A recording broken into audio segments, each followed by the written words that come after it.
Happening now. We want to welcome our viewers from across the United States and around the world. This is the EdTech Situation Room. Good morning, good day, good evening. This is EdTech Situation Room episode number 363 on November 12th, 2025. I am Jason Neiffer. I am the Executive Director of Montana Digital Academy, and tonight I'm joining you from fabulous North Central Montana in my hometown of Great Falls, Montana. And joining me tonight, as always, good evening, Dr. Westfryer. Joining us tonight from Charlotte, North Carolina. How are you tonight, sir? Good evening, Jason. I am doing well, trying to adjust my lighting here because I got new glasses and I haven't had them for like 6 months. But I am teaching middle school media literacy here in Charlotte, North Carolina, where we had a small taste of winter with just a dip below freezing. But now we're back in the mid 60s today. So it's been a lovely fall, and we've kind of just peaked out with our leaves. So we have really been enjoying our weather here, and student conferences the next couple of days, and then a week, and then it's Thanksgiving. So the semester is quickly going to wind down on us. Yeah, and the weather's been actually very beautiful here. A little bit of rain, but a lot of really nice days. And the great thing about North Central Montana is that we get what's called the Chinook winds. They're warm winds that blow down from the north, and they can lead to some beautiful days in the dead of winter. And one of the things that I really miss about living in Great Falls is that you would get these 3 or 4 days in the middle of February where it would be upper 60s in the middle of a harsh winter, and it's something I really miss. Missoula is very socked in, and it gets very gray there, and you feel it after a little while. And in fact, when I lived in Helena, it was bitter cold there, but the sun was always out, and so you get the sunlight, which as I have found out is critical for human health. So it's nice to be here, and it's supposed to be 70 here on Friday, and so we're really wow, good. Yeah, it's gracious. yeah, 70 for November in Great Falls is pretty darn good. I do have to ask before we go, I notice, and careful watchers, if you're tuning into the show on video, we've got the triple double dot. So it's like the double hamburger between Montana and AI centrist. So a new look for Dr. Neiffer tonight, ladies and gentlemen. I like to keep things different for you, Wes. So just keep you guessing. So go from there. So I would like to think that this show is 60 minutes of rando banter, but I think we have a mission here. What's our job tonight? We are going to illuminate the world of educational AI so that you will leave tonight without any questions and with everything answered, because Jason will be able to clarify it all for you. That's my new summary. Well, that's a bold claim. So I think we've got some links to go through, right? We do. So tonight you can go, as always, to our show notes on edtechsr.com/links. We are updated now after months and months of not being, thanks to Substack and some help from our AI algorithmic friends. But we're going to talk about AI with OpenAI and Google articles. We've got a few other sundry AI-related articles, some security, some social media, my favorite, the miscellaneous category, and Geeks of the Week, which I probably should just choose one of them, but I put a lot of them down. So yeah, I like you always bring 3. I think that's part of the Dr. Fryer charm. So okay, all right. Well, if you can feel free to dissuade me of that and just say it's the Geek of the Week, not the Geeks of the Week. Well, we are the Geeks of the Week, aren't we? That's right. There you go. Dr. Fryer, my thanks to you for doing most of the links this week. I think that you should take the honor of deciding where we start first. Sure. All right. Well, hey, let's start with some new news from today. So this is Ars Technica, and this regards some privacy and lawsuit issues. So the headline is OpenAI slams court order that lets New York Times read 20 million complete user chats. And the gist of the article is that OpenAI, wants to protect user privacy, so they claim. It's also going to be quite revealing to see that raw data. And this is one of the things that we'll hear people talk about and advocate for with regard to social media, which, of course, those algorithms have machine learning and AI baked in now as well, that if you can't have visibility into the algorithms, it's so difficult to think about researching and really understanding what's going on, or potentially regulating. So I think that this is very positive, and it's going to be very illuminating because 20 20 million chats. Of course, I'm sure that the New York Times folks will be using AI to parse and summarize said tools. But yeah, I think this is going to be good. And I haven't read. I don't know if you have any predictions of how long these lawsuits are going to take. I know when I listen to the Hard Fork podcast and hear their disclaimers, and Kevin Roos works for the New York Times, which is having a lawsuit, I always hear that, and I know that's ongoing. So, Yeah. but yeah, what do you think? Should we be upset that the judge is releasing all these chat conversations? Because honestly, that if it's not, I mean, if they're not anonymized, I guess that could be a surprise to people if they were thinking that they were having a private conversation. Yeah, and I think that, I mean, like it's clear that and I don't want to aim this in any particular large language model, because I think that there was a lot of shenanigans around many of the development of these large language models. I can't remember if we talked about this or not, but the author of Empire of AI, which is a book that's been talked a lot about on the Twit network, and Inside AI, which is a podcast that I listen to frequently enough that I'm actually an executive producer, because I give them $20 a month on Patreon, and I believe they've also talked about the book on Hard Fork as well. And I really want to get the author names right, because the book is Karen Howe. Thank you. And first of all, she's an amazing interviewee. Like, I really like listening to her walk through it. And I've listened to about a third of the book on audio, and then I bought a copy of it as well. But one of the things that she's talked about in a couple of the podcasts is that one of the things that is kind of up in the air a little bit is whether or not it requires all of these materials, all of the compute power to build effective large language models or effective AI models that do these generative pieces. And what's going on right now in China is a good example of this. DeepSeek was really stunning to the bigger development of large language models, because they were able to do things much more cheaply than what Meta has done with Llama, or OpenAI, or even Claude. But it's going to be a while, I think, before we parse through this. And part of it's because we have long-time copyright law in the United States, of which has been shifting dramatically over the last 100 years towards the creator, right? And we could have a debate about that. And certainly the open culture folks have put out arguments for years that our copyright law is already way too restrictive, and also lasts way too long. It was designed to be less than 2 decades when it started in the original copyright law in the United States. And I seem to have lost Dr. Fryer. So I'm going to keep up. There he is. I just maximized you. I'm sorry. I'm seeing these buttons and I'm tempted, because we have our new little display that we'll talk about. Sorry. Ooh, toys. Yeah, I'm the same way too. I swear I had one of those things in my crib when I was a kid, with all the like Fisher Price buttons on it. Oh yeah, your parents set you up for success. Yeah, absolutely. So look where I am now.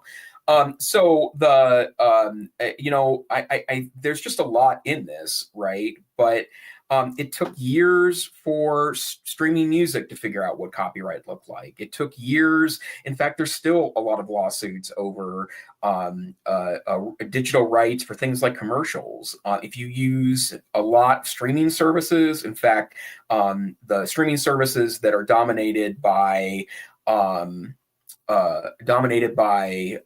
the free providers. I'm thinking of things like Google Free Play TV and those types of services. A lot of those commercials, they don't have streaming rights for, so it just goes to a blank screen for 30 seconds, or I will be back in a minute. So it is complex, and I hope that, and I want this to be adjudicated, right? And I, certainly have opinions about this, of where I perceive it going, but these technologies are moving so fast that we need to get to some clarity about this. So like we've talked about in the past, earlier this year, when courts ruled in California, I think they were California federal courts had ruled on a couple of cases in the same week, and I believe it was either the same judge or the judge right next door to the other judge actually released directly conflicting rulings, because it's really complex. And so almost certainly these issues end up in front of the Supreme Court, and the legal liability for this stuff will continue to weigh very heavily on the discussions about generative AI. It was interesting, right, that Anthropic did a settlement with a lot of authors in the last couple months, and I think it only worked out that you got a few $100 or something like that. It wasn't much, but it was a settlement and a payment, and I think it's fascinating. We could go ahead. I can go ahead and do this one too, because it's related to AI, and I'll be interested how this strikes you. I don't know if you saw this, but our buddy Miguel Gulen, who works for TCA, and he wrote this for the tech notes for TCA, wrote this article, "Can I upload that?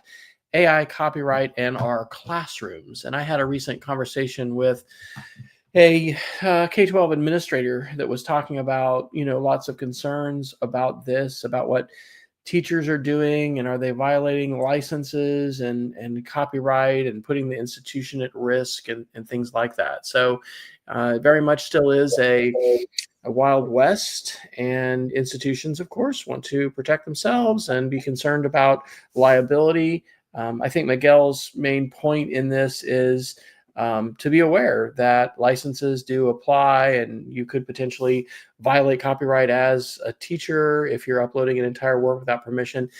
I'm going to say, though, I bet it's a bit naive to think that you, teacher Fryer in North Carolina, might be the first person to ever upload, Animal Farm to, ChatGPT. I think that these large language models have ingested an incredible amount of content. And again, it's interesting that we don't have that kind of visibility into the platform, right? I know that makes me think a little bit of content ID. I think with YouTube, I think there is a way to go to some pages and say, hey, I've got this song in the background. What does content ID say about this? Has the artist and the copyright holder allowed that to be used? I know that I don't know, oftentimes I usually just use a copyrighted, Creative Commons thing or something like that I put online. But it would be extremely interesting to know, for instance, hey, have you already ingested a copy of my textbook or a copy of our novel or whatever like that? So, any thoughts about that? And are you all doing anything with that in terms of your faculty and instructors with the Montana Digital Academy?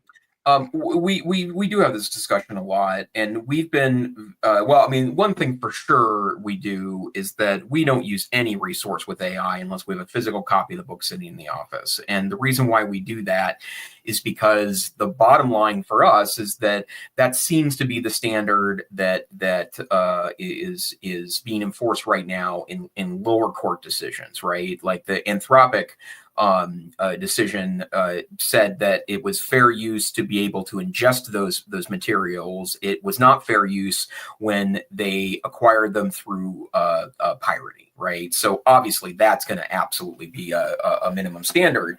And I'm not entirely sure I agree with the conclusion. There's an interesting line here that by summarizing an article, that's republishing it, right? Which is what what would be a clear violation of copyright law. And now I come to the same conclusion as our buddy that user beware, and that we want to be extra careful about this. But it'll be very interesting and kind of bizarre if where the courts come down is that we as end users can't take a book that we've purchased or an article we have a legal right to and not use an AI tool. Now, it's different if you are republishing those pieces for sure, right?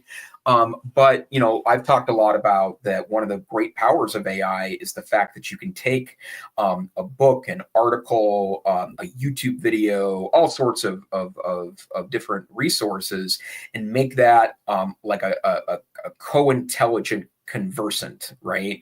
And so, if you don't have any expertise in, say,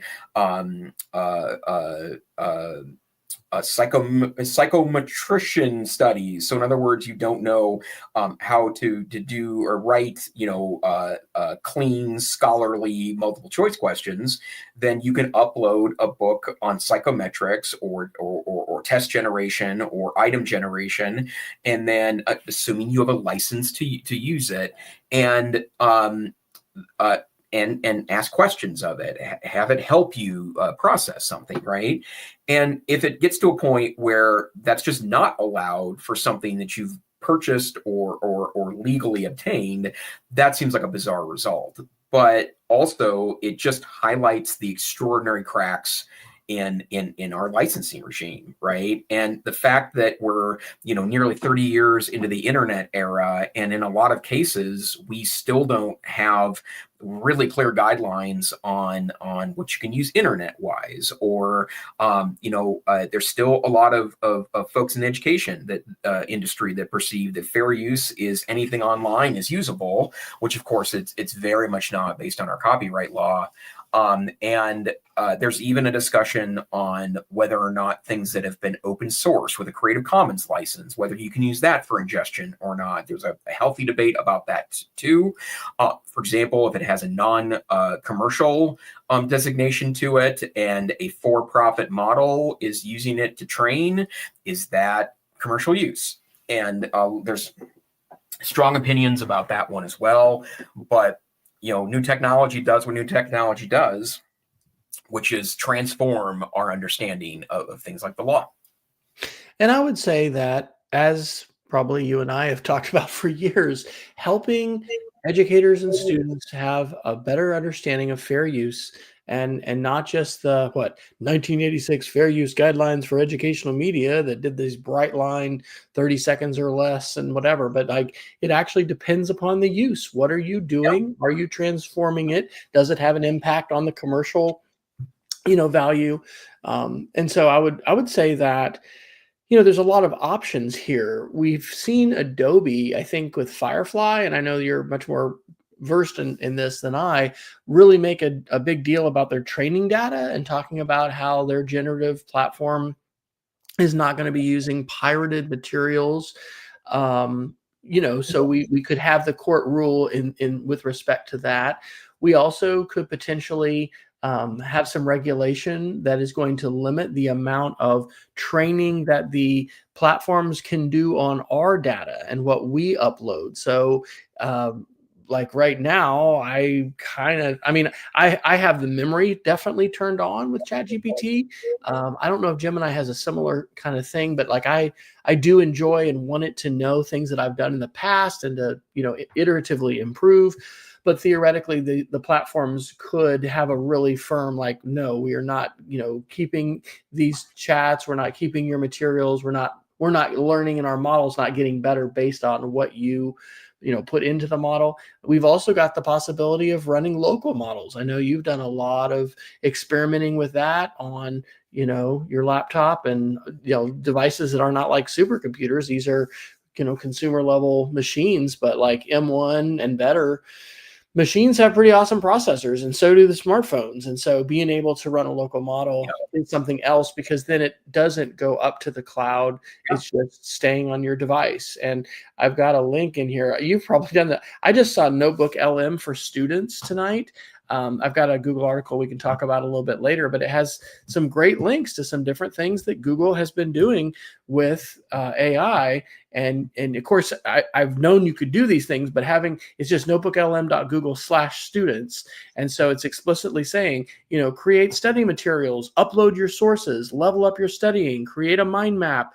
And I did this for the first time last week. I made a video overview, not just an audio summary, but you have audio overviews, video summaries, flashcards, quizzes, AI suggested reports, Q&A, a learning guide. It's freaking mind-blowing. But what I will say, what's odd is if you don't have clear guidelines from your own tech department, which I think probably a lot of folks may not, it really is a wild west out there, and especially with regard to student use, right? There's one thing for us as teachers and adults to, whether we're using a school account or we may just use our personal account, to go out there and use materials and use these AI tools. But, I'm certainly wanting to do more with my students. I've mentioned Flint AI before. Canva has now had some phenomenal updates. In fact, I didn't put that in here, but I've got my web design kids right now exploring the hour and a half keynote that they have for these 7 new, big time features. And one of them is enhancements to their AI capability. So I think there's a multitude of directions that this can take. And of course, this is only law in the United States. And that's one of the interesting things about copyright. And, I think it was Orwell, his works were like either in copyright in the United States and out of it in Australia or vice versa. And so, the Internet Archive would have servers in one country that it could legally, share those in full because they were out of copyright, but in the other country they weren't. And so you've got these discrepancies, and with a global, interconnected global village we live in, it makes copyright pretty interesting, since that is it varies country to country.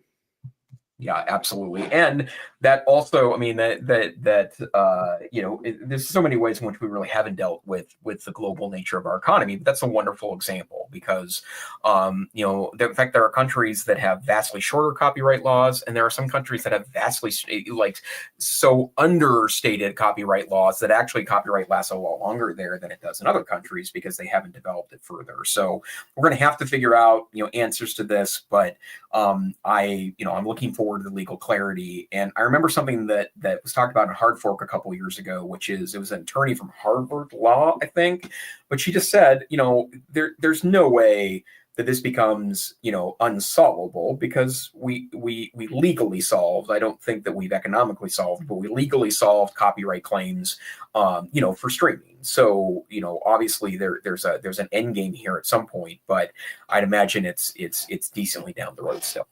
Yeah. All right. Well, where would you like to go next, sir? Well, I kind of want to hear about, because I did not hear the new announcements for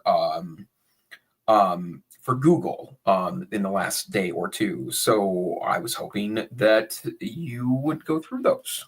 Okay. So I think, let's see, that one might be yours, the Gemini AI agent.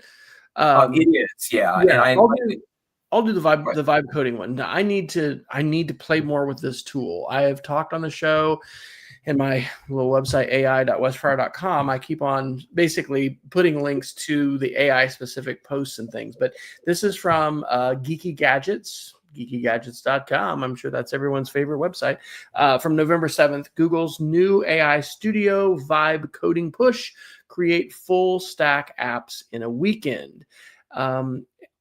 I think I've shared this suspicion before, but I think that Google may have been holding back a little bit with its AI capabilities, in part because of some lawsuits and the fact that they're not like the dominant player. And so I think that Google is now gone ahead and just pushed the accelerator. I don't know if it's to the floor, but they've really released a lot more of their potential. Remember, this is the group that brought us DeepMind and mapped every protein in the human body, or the human in humans. So AI Studio focuses on vibe coding. It is trying to really empower developers that don't have the coding expertise to create, with code interactive apps and do it in a visually engaging way. Of course, it uses Gemini, but it has image generation, speech synthesis, text to speech synthesis, and so it has a monitoring dashboard, predefined templates, and it says tools for full stack development. And I have a GitHub, and that's been fun to basically share my GitHub projects. Not that I think anybody's really going to, maybe use them all, but it's cool to be able to share them in this way. And I have 7 different ones. The last one I did was using Firebase, which I actually have a student. I didn't talk about this because I think I did this since our last show. I had a student last year creating with vibe coding. He was using Copilot, his own expiring chat app that he could use with friends at school and away from school. But he was using Firebase as his database. And so anyway, I ended up doing this primarily with ChatGPT, but with some Gemini. And basically, it's not a true relational database. It's like a flat database, but it's super cool. And it was it's amazing because Google Sites is not highly interactive. And so the one that I posted on my blog was about doing this for a chapter that we had for our Sunday school class. And so I called it Google Sites Comment Magic. I'm getting Geek of the Weekend extra early. But anyway, that was a vibe coded project, and it was using Firebase. And so now it's even more powerful with this specific AI studio that Google has created. Have you played with the vibe coding stuff much lately? I have a little bit, but part of the problem I run into is that, and you see this a lot discussed on Reddit in vibe coding subreddits, but I don't know how to fix stuff that breaks. Yeah. And so, and because I haven't really coded. I mean, I guess I know a little HTML, I know a little PHP, I know a little bit of the language that all the programmers love. C++, Python. The more modern Python is the answer. So yeah, Python, I know a little bit of Python, just enough to be dangerous. And I've actually thought about, we're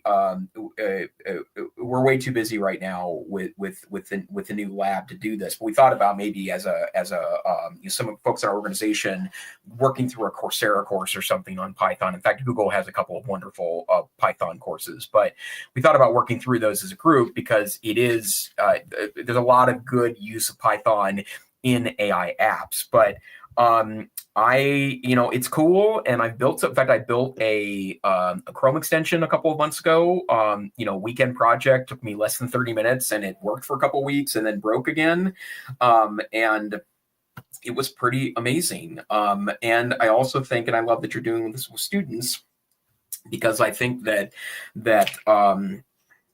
it's likely to be a part of the developer stack for sure in the future. And more importantly, I think it can really help programming be more approachable to kids. Yeah. So I haven't applied for this, but this is, to be clear, just a contract position. This would be an after hours sort of thing. There's a vibe coding online edX course instructor position with our local Davidson college that actually my wife found that, and I haven't thrown my name in the hat for that, but I have considered that. And I teach middle school computer programming. So, and last semester I did teach some AP classes, but I am not ready to go teach a full blown, let's code in Java or Python or anything else in high school. I don't have that expertise in that background. But what I do have is a pretty extensive background in developing a variety of different solutions for the web. And an example of where expertise kind of comes in, when I was vibe coding that Firebase Google Sites Comment Magic, it allowed me initially to just have a password because I wanted an admin password so I could moderate comments and I could delete them. And it was just actually in the HTML file. These is pretty simple. It's a single JavaScript HTML file. There's not any, but in that case, it did talk to this Firebase backend. But anyway, I had to point out, I said, isn't that a pretty big security vulnerability? Shouldn't we have a way to conceal that admin password? Oh, yeah, you're right, Wes. And so it's now in the, is that a Google script? I think that one may be in a Google script. So anyway, it's on the web page. But no, it's in the configuration for Firebase. So it's not out there in the clear. But, folks that are pointing out that, it's pretty easy, yes, to make apps, but it's also pretty easy to make things that are insecure or things that'll break or things that will compromise people's privacy and allow you to be hacked and all kinds of things. So I don't think that coders their jobs are going away. I don't think lawyers are going away either. But I definitely, absolutely believe that these tools are changing the game. And, you can go to my GitHub right now and see the 7 projects that I've done, and they all work. Like, I use them all. I don't use them all every day, but, with Creative Commons, when they came out with the 4.0 licensing, the tools that I was using to get my attribution links weren't working. So I vibe coded my own solution that I run off of my website. It's wesfryer.com/cc. And you can put your own little, Flickr image that's Creative Commons licensed, and it'll generate a nice little attribution for you. So Yeah. Well, and the other thing that's also true when we talk about coding is that I do very strongly believe that prompting is a form of coding. And especially since it seems to respond better to better structured prompts than when you don't structure prompts. I think that that's becoming less and less true over time, because I do think that AI is starting to kind of suss out intent a little bit. So it's helping out in that space, but I still think the power users are using very thoughtful prompts, and in a way, and in fact, that's what's when I listen to Saul Kahn's book about AI, like it sounded like when he was talking about their engineers working on Conmigo, that it was both a mix of there is some post or some fine tuning of models that you can do that help adjust the responses, but some of this is also prompting, and the master prompt that they utilize for the super prompt. And so Yeah. something that's happened since our last show is that I facilitated the first Monday of the month webinar for the Media Education Lab, and it was about SIFT and the super prompt, and it really was a great session. Unfortunately, it didn't get recorded. It's the first time I've failed to do that.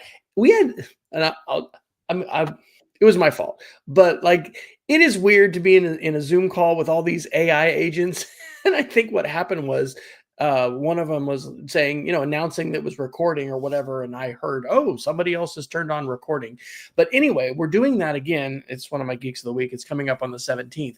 But if you haven't used Mike Caulfield's super prompt to apply the SIFT web literacy strategy, what I actually want to do, and this will be after Thanksgiving, is I've got to do my unit on Fruit Loop conspiracies and the moon landings, and I've done that. It's stretched out so long, and I've been doing it for 6 years or something like that. But like being able, I want to take his prompt and make it a little more middle school appropriate. But it is incredible to take someone's 600 line prompt, or I don't remember how long it is, hundreds and hundreds of lines, and then have a very sophisticated output that you can use in this case to fact check things. And so, 100%. I think that prompt engineering and the uses of prompts, I think there's a lot of teachers that are not playing with these tools yet. And the pace of change with them is just incredible. And you can be sure that many, many students are using these tools in different ways. And it may or may not be helping them be better thinkers. I'm not going to say that the whole sky is falling, but I am going to say that, man, we can't afford to ignore this, because, I've talked to high school students that say they're not doing any more writing at home because the teachers just think that they'll be cheating if they give them an at-home writing assignment. And boy, I think we really have to be careful how we respond to these tools. And part of responding well also involves using the tools to understand if you're making an appropriate adjustment to your instruction and your learning in your classroom. Yeah, and I will also say, in part because I did speak to a couple groups of teachers today about Gemini, and I wish that we had better answers in this right now, but we don't, which is that AI's existence, pure existence, does call into question otherwise research driven strategies inside of a classroom, right? Yeah. If we can't surveil our students 24 hours a day, of which we can't, and nor should we seek to, because that has its own extraordinary risks in the other direction, that we have to spend more time thinking about what to do next. And I get, and I know of a lot of schools that banning internet, banning devices inside the classroom, banning the internet, well, or discouraging its open use during assignment time. Right. Yeah, sure. And so, and I get that, right? And I know Blue Books have made a return in a lot of classrooms as well, and not the least of which is higher ed itself. But it's just not sustainable in the long term, right? Yeah. And if we're going to prepare folks to enter the workforce, we are not sending kids into a workforce that's a blue book workforce. Okay, Yes. we're not just here. Can you write this in cursive? In fact, I had to read some comments that one of my students received from a teacher that was in cursive. You know, they don't write cursive now, and they're not going to be expected to in the workplace.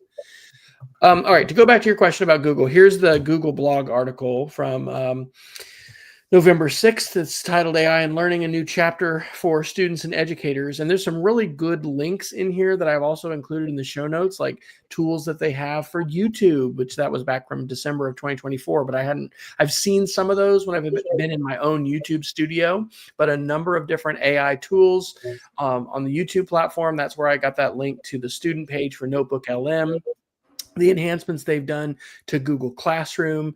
Overall, this post is basically just saying, hey, we at Google, and then they say it explicitly, we believe AI can really help. You know, they cite the statistic that by 2030, the world's going to need 44 million more teachers, and that puts a strain on our systems. Quote, but we believe AI can help. And while that is true, you know, the philosophy here may not necessarily be shared by a lot of teachers. I don't know who's doing this research, but I would hypothesize that a high percentage of teachers, particularly secondary teachers teaching, let's say, English language arts, have a very hostile view on AI in general because it is so disruptively threatening to the traditional pedagogy that we've had in English class. So this article it did point to a number of tools that Google has developed and has customized, but it's what we've been talking about where it's not, I mean, Notebook LM is a different tool to go to, but it's integration within YouTube. It's integration within Google Classroom. Yep. And that is sort of the phase. I don't know if you've seen a framework for that, but it's like maybe early adopter, you know, AI, like go out to the tool and use the tool. It's separate. And then sort of this next generation is integrated right with you. You know, you're in Gmail and there's your, you know, AI summary of the thread, or here's the suggested text for your reply or whatever. And so you don't have to go out and use a separate tool. It's just built right in. And then that's what we're seeing with Canva as well. And by the way, if you haven't, I hadn't seen the whole thing yet, but if you haven't seen that Canva 2.0 keynote, it's like an hour and a half long, but there's 7 different tools. Canva wants to be our new operating system. Like, and the power of Canva is phenomenal. I would absolutely say it is the most powerful design environment that I introduce my students to, more so than the Google world. Google world is powerful too, and we focus on that a lot as a Google App School. But if there's one tool I was going to share with kids and a person of any age, it would be Canva. And shout out to my friend Cindy Danner-Kuhn, who tried for years to get me to use Canva when I was like, what do you mean? I got Google Draw. I don't need no Canva. Oh my gosh, it's incredible what you can do.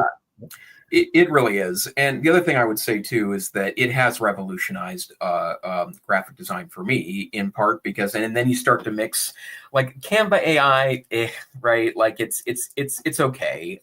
And if I were in a school right now, they're willing to sign data privacy agreements. And so it's a really easy way to give your students access to AI is to go through the Canva AI suite, which is free for all K-12 schools, all teachers, all students. So it's pretty great.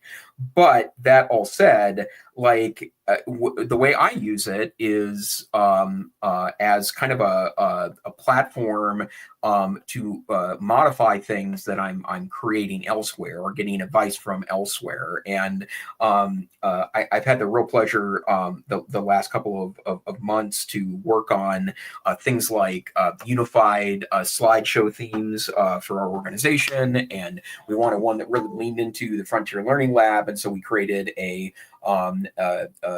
Google slide theme called Frontier Flow, and we used some large language models to kind of help us ideate it. And then we actually created a process to extract what we called the visual DNA out of an image. And so we had our logo and we had a topo map that we kind of mixed together into with a prompt that helped us find color schemes and language around how we might want to design the slides, and made an absolutely beautiful slide template. And that was something that I just couldn't have pulled off by myself. I'm a pretty good snob when it comes to graphic design, but being able to do some of the tougher things there just required clicking skills I did not have. And Canva is a really responsible for a lot of the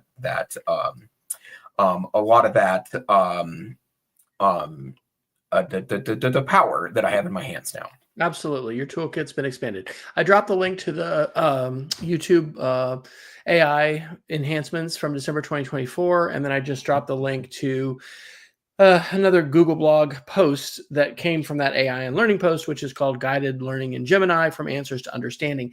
Basically, and I subscribed to Conmigo for a few months and dropped it. I think it's like the Conmigo philosophy, but it's just built into Gemini. Okay, so that you can do the same kind of guided learning. You want to cover that automated tasks, Gemini, about the agent? I just heard this today, and it was on the way. I did training in a small Montana town just outside of Great Falls called Belt, and so I had a 10-minute drive. Actually, it's closer to a 15-minute drive, where I had a couple of videos that queued up so that I listened to on the way there. And Rob, the AI guy, is reporting that there's a new phenomenon that's called Google Workspace Flows, which is a new agentic feature inside of Gemini. And from what I'm able to tell is that it's available now in certain workplace editions, almost certainly not for the education one for a while yet, just because things tend to end up there last.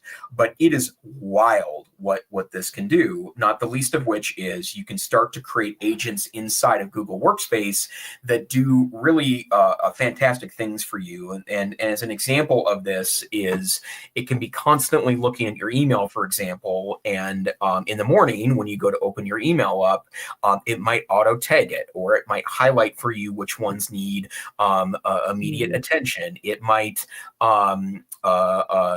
list ones as priority if it has something that has a timely response to it, or and that's just, imagine across the entire Google Workspace architecture and all the work you can do inside of it. You can imagine really quickly if you have an agentic system, a formula-based agentic system, how quickly you could create some pretty extraordinary stuff.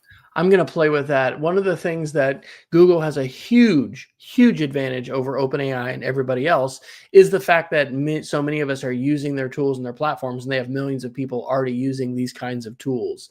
I am always interested when I run into roadblocks doing things. And tonight was an example. I have a custom GPT that I call a social post formatter, and it puts the link in the format. But like it said, according to our policies, I can't go live to that ZDNet or that Ars Technica article because I'm prohibited from visiting the page.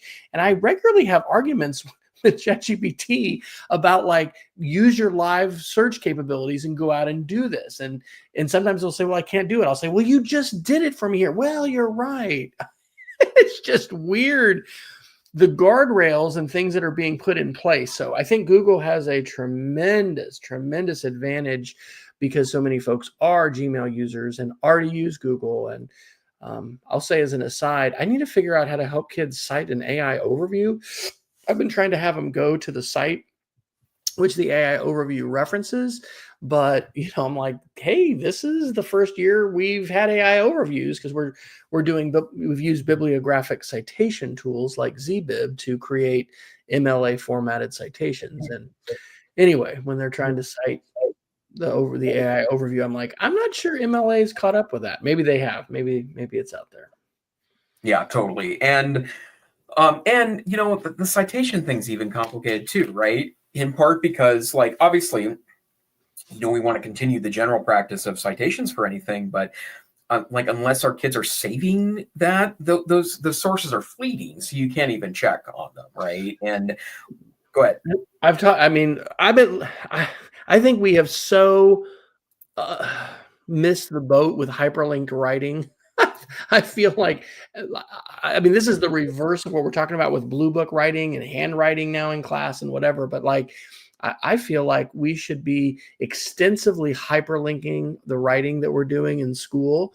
And I think that we also, as a best practice, ought to be keeping a log of our AI interactions. And that should just be part of the attribution that we turn in, for instance, for an assignment. Here was the dialogue that I kept with Gemini or ChatGPT or whatever my tool was. And wouldn't that be interesting, Jason? Maybe we could do research on this. If you had a class of students that did that, the teacher could not only analyze the paper that is produced or whatever media is produced, but then also analyze the chat log and bring that in and think about the ways in which the student used prompting or didn't use prompting and the techniques that they used. I mean, the power of analysis to take a lot of information, whether it's structured or unstructured, and then be able to make sense of it and process it. There's some really interesting possibilities here, but unfortunately, I think what we see, at least a few folks doing, maybe a lot of folks, I don't know, is just saying, hey, don't use any of these tools in my room. We're going to pretend like it's 1955. Yeah, that's exactly the case. Okay, we got a time for a few more, so we got 15 minutes. I didn't throw any of these other in here. It's okay, I can choose them if you want or whatever. New ChatGPT 5.1 is out today. Yeah, so this is interesting. The article I dropped in is an Ars Technica, and it says OpenAI walks a tricky tightrope with ChatGPT's 5.1, 8 new personalities. As we've talked about on the show, a very valid criticism of ChatGPT and other AIs has been the sycophantic. Look, I said it right because I could read it. The sycophantic nature of these, in other words, really overly praising you and just not really being any kind of objective, assistant or something like that.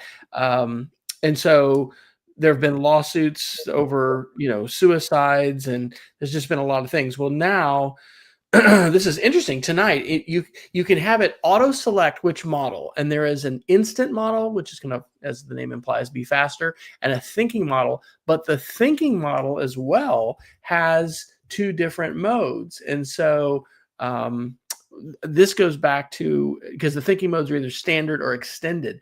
Huge difference in using the Mike Caulfield SIFT prompt when you're just using an instant mode.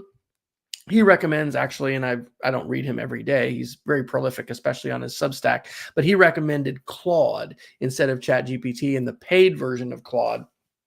But anyway, we had folks in this webinar doing, some live, super prompt, practice sessions or whatever, chat sessions. And so it's just very interesting the differences in results when you choose these quote thinking models, versus the standard models. But so now there's 8 different personalities that you can choose. And so you can have it be professional or friendly or candid or quirky or efficient or cynical and nerdy, along with the default setting. And this kind of reminds me, I have not played with it for a while, but like School AI and some other tools, to me, basically just seemed like they were prompting templates, and like you might be able to do those same things on your own if you just knew about the prompts. And so sort of like with image generation, right? What was the image generator, Midjourney, that you subscribe to a lot? And then what was that other one that I paid for a while? Ideogram, that's right. And for the record, not paying for that now. Yeah. And I've been using Gemini a little bit. ChatGPT is still 5, really, really amazing. But you could say in the style of an oil painting, or I really like to say in the style of a comic or cartoon, And so I guess maybe they've done a little more guardrails in there about, I don't even know that it's guardrails. It's just like, training to say here you can have these different personalities. It's interesting to me from a UI standpoint. Just like Google with the Omnibar and the search, right? Remember Yahoo search? It was a category search. It wasn't just this open bar. Google was revolutionary. It's like, it's just a white space in the search bar. And what are you going to do? And that's what, these chatbots are as well, to be approachable and just say, hey, just, talk to me and type whatever you want. But being able to know some of these different, tips and tricks Sort of like Alan November teaching about the Alta Vista search engine back in the day, and even like with Gmail, it can be like, use this syntax of, cite colon, or, search your Google Drive. And anyway, there are these codes and scripts, but it's designed not to be for coders, for people to just be able to use plain language. So they mentioned in the article that because of all the lawsuits and everything, OpenAI seems a little less able to just say, hey, look at this, it's faster and it's better, come and get it. But they're claiming that they have minimized some of this sycophantic behavior. And, of course, it's faster, it's better. But to me, it's just fascinating that you can choose whether you want a thinking model or not, right? Can you imagine that in a classroom? Kids come in, you're like, okay, guys, today we're going to be defaulting to the instant model. No thinking required. I mean, it's like, why would I not want you to use a thinking model? And I get that you want a fast result. And it is a little odd because as I interact, again, primarily with ChatGPT, I've certainly noticed that I'm not getting the results as quickly, but I'm getting a lot better results. And I would rather wait a few seconds and get something really good than, just get something that comes out immediately and is not accurate, or, but that's not to say I don't still deal with hallucinations. I do that all the time too. So it's, yeah. And I still can't help but to think that, a year or 2 or 5 or 10 from now, that probably there will be a lot less talk about this model versus that model, right? But it's right now it does matter, right? And even though we don't talk about it a whole lot, like in the big picture of EdTech, like there are models that are as effective and much more inexpensive to run than ChatGPT or Claude. Most of them come from other countries, which I think for some people might introduce some risk, but it remains highly complicated. And when I was talking to teachers today, and I said, and at some point this stuff might just be baked into whatever you're doing, but for right now, your best chance of literacy is to go to the model directly. Don't go to something built on top of the model. Do it yourself, right? Because it's going to give you a sense of place and a sense of engagement that I think helps you to start developing some critical literacies around what AI can do and can't do. And on that note, here's the ZDNet article from November 7th. A new Chinese AI model claims to outperform ChatGPT 5 and Sonnet 4.5, and it's free. And so it strikes me that there are some analogies here to languages, right? I mean, I lived in Mexico City for a year after I got out of college, and I've traveled, but like, you can be in another country and not speak their language at all, but especially if you're going to live there, like it really makes sense to learn some of the language and to use some of the language. I think that's an analogy to use today for teaching and learning in the AI era, is like, if you are a complete Luddite and you refuse to have anything to do with these tools, it's like you're saying you're just riding your horse and you're not going to do anything with these cars. Or you're living in Mexico and you're like, I'm not going to speak any Spanish. Well, you can do that, but you're not going to be nearly as effective in navigating your way through that culture. And especially if you want to help other people learn how to effectively live and thrive and make good choices and just be a citizen and a good human, like, I think it's important to know the language. So that's my little rant about why we should be playing with these AI tools. What would you say about the non-main platform ones? Like, you've done a lot of playing. So is there a Chinese model that you've used, or what? Yeah, really caught your attention? There's a couple that are truly excellent. I would never talk DeepSeek about international politics, right? But does a pretty good job of analyzing text and coding. My understanding from what I read, it does a pretty good job of. I've also used it before to like write Obsidian Vault templates for me, and it does a pretty solid job of that. The Z AI models apparently were released a couple weeks ago, are apparently as competitive with ChatGPT and some of its competitors. The Llama models fallen behind with that's the Meta Facebook, right? right, that's correct. And the Llama 4 models were a huge disappointment for a lot of folks. In part because there's a perception that they actually tweak them to specifically show up higher on the LM Arena rankings. So that do with that with what you will. But yeah, there's a lot of interesting models. The Quen models are my understanding really great at coding, and I've also utilized them in context of practice with like playing with open source models through OpenRouter. The new Kimi model out of China is, and I'm pretty sure I'm pronouncing What's it called? What was that one? That last one? Kimi, Kimi. It has a thinking model out that's pretty solid. And if you go to Elm Arena, the top 10 models, none of which are llama based, like all of these models are within 16 points of each other on the LM Arena scoreboard. And that tells you something really significant, which is that most of these models are pretty darn solid. And if you're using Ernie's another one, I think that's Baidu's model.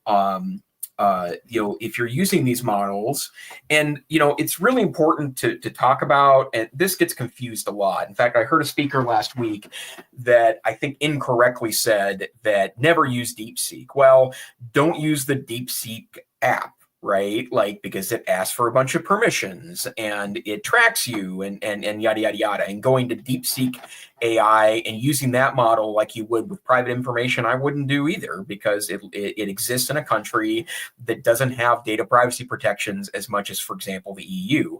But the model itself can be downloaded and is offered by tons of providers in the United States, where there's no risk there from the international intrigue standpoint.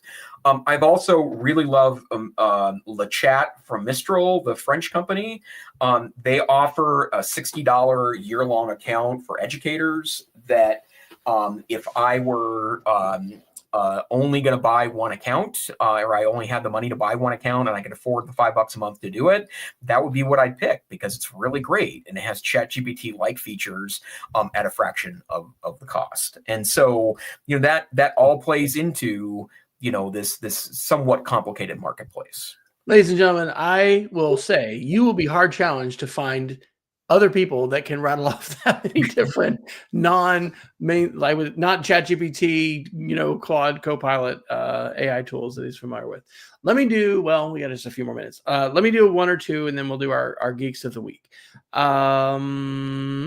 This was really interesting with the Internet Archive. I don't think this wasn't from last week, so we couldn't talk about this. The FBI is trying to unmask the registrar behind archive.today. I frequently use archive.ph, which is part of that same web property. And it's just fascinating that it reminds me of what the creator of Bitcoin still is secret. We don't know who that was. Or no, not Bitcoin. It was like the blockchain, right? The person who came up with the blockchain is this enigmatic mystery person. And so anyway, the website archive.today or archive.ph will create a paywall clear version of many pages. It won't do every website, but the FBI is wanting to crack down, and so they are trying to require the registrar to release that information. I thought that was pretty interesting.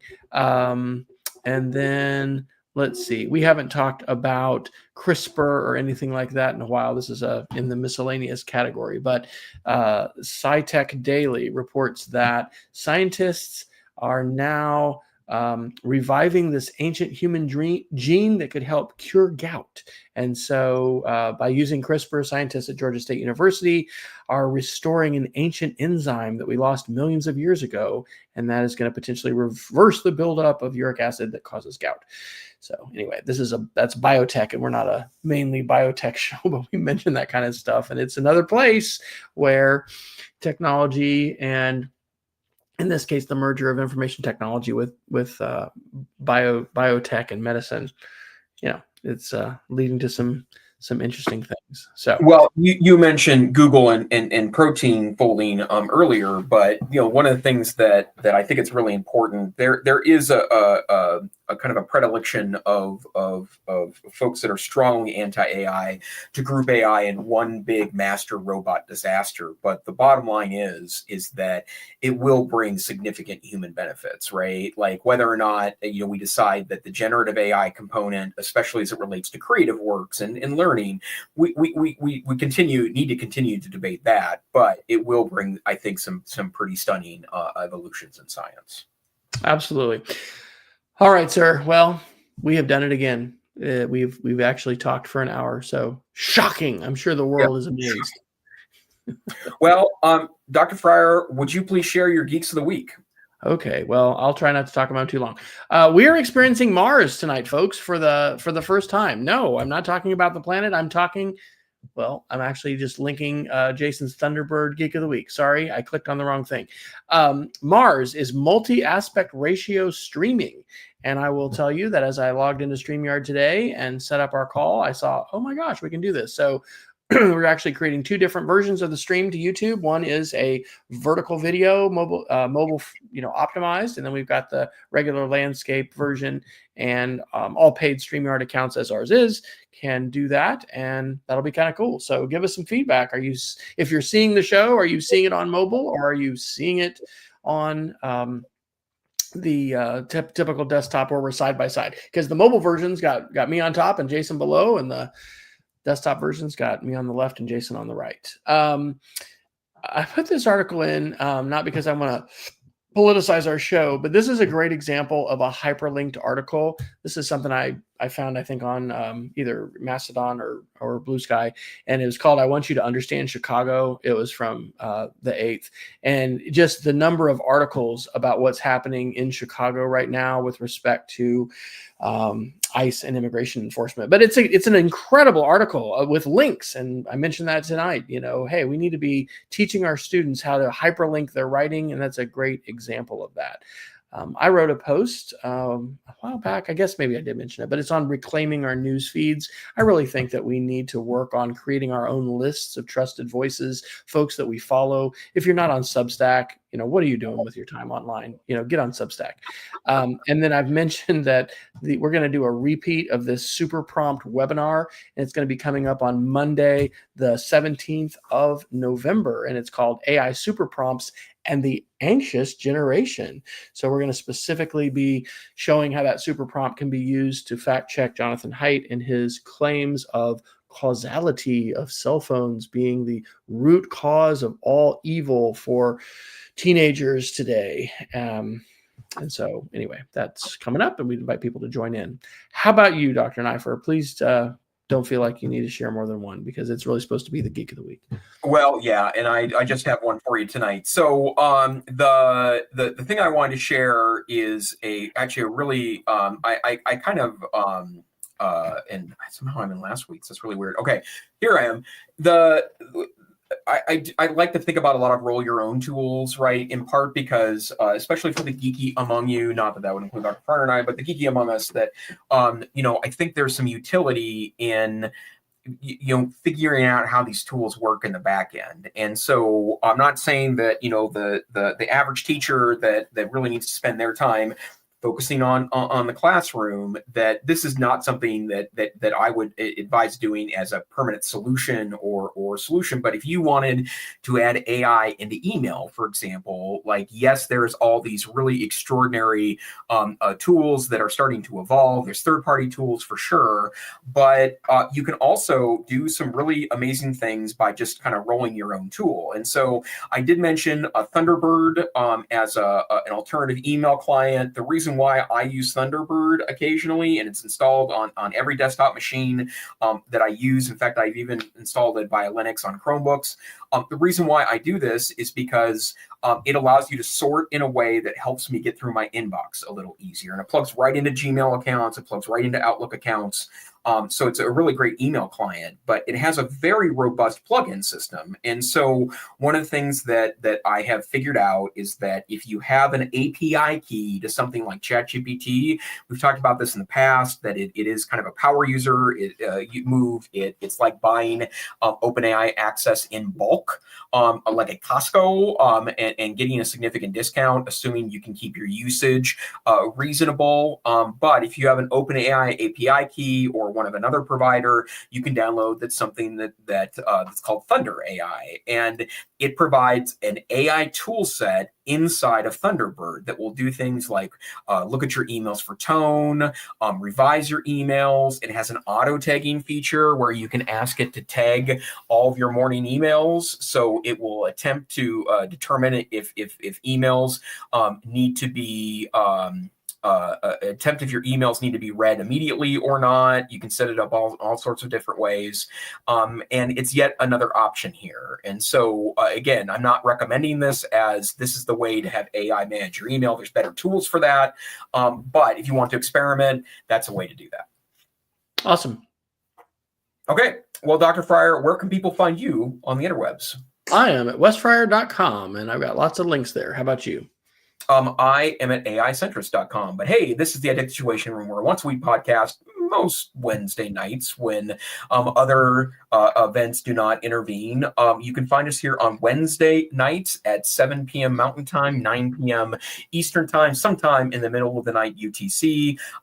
We hope that you'll join us live, but if you don't, you can always find us on the YouTubes, where all of our episodes are cataloged. And Substack, baby. Substack and Spotify. We're all updated. We're all updated now. Finally. And all available to you across finer broadcast channels for digital something.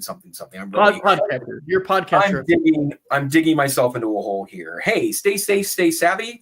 We hope to see you next time on the EdTech Situation Room. Good night. Good night, everybody.